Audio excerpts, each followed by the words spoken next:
Bonjour à tous, je suis Sekwe le Tec-Tec.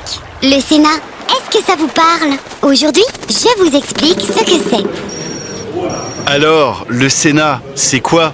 En France, il existe deux assemblées, l'Assemblée nationale et le Sénat. Elles forment le Parlement. Les sénateurs siègent et travaillent dans le Palais du Luxembourg à Paris, en France.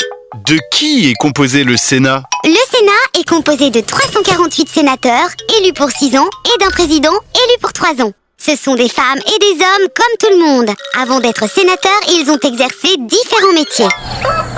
D'après les statistiques, il y a au Sénat 5,5% d'agriculteurs, 26% d'enseignants, 7% de commerçants ou de chefs d'entreprise. Bien souvent, les sénateurs sont déjà maires, élus de leur département ou de leur région.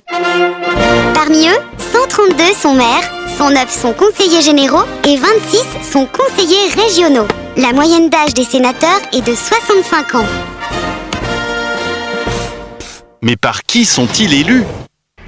Les sénateurs sont élus au suffrage universel indirect, c'est-à-dire qu'ils ne sont pas élus directement par les Français, mais par environ 150 000 grands électeurs. Ce sont les maires, les conseillers municipaux et les députés. Qui sont les sénateurs de la Réunion? Les sénateurs de la Réunion sont Didier Robert, Michel Fontaine, Michel Vergoz et Paul Vergès. À quoi sert le Sénat? Le rôle du Parlement est de discuter et de voter les lois. Chaque loi est examinée par le Sénat et l'Assemblée nationale.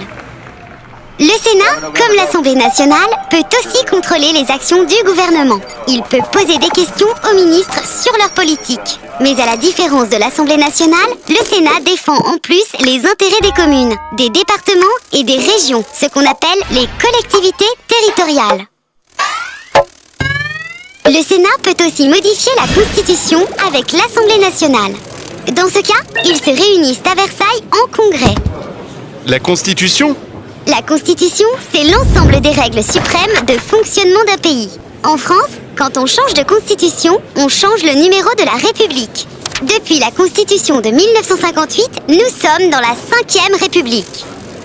Et concrètement, que fait le Sénat? Par exemple, face aux risques pour l'environnement, le Sénat et l'Assemblée nationale ont adopté une loi interdisant le maïs génétiquement modifié car il peut présenter des risques pour l'environnement et la santé. Vous l'aurez compris, le Sénat est une institution importante. Je vous dis à bientôt dans un nouvel épisode.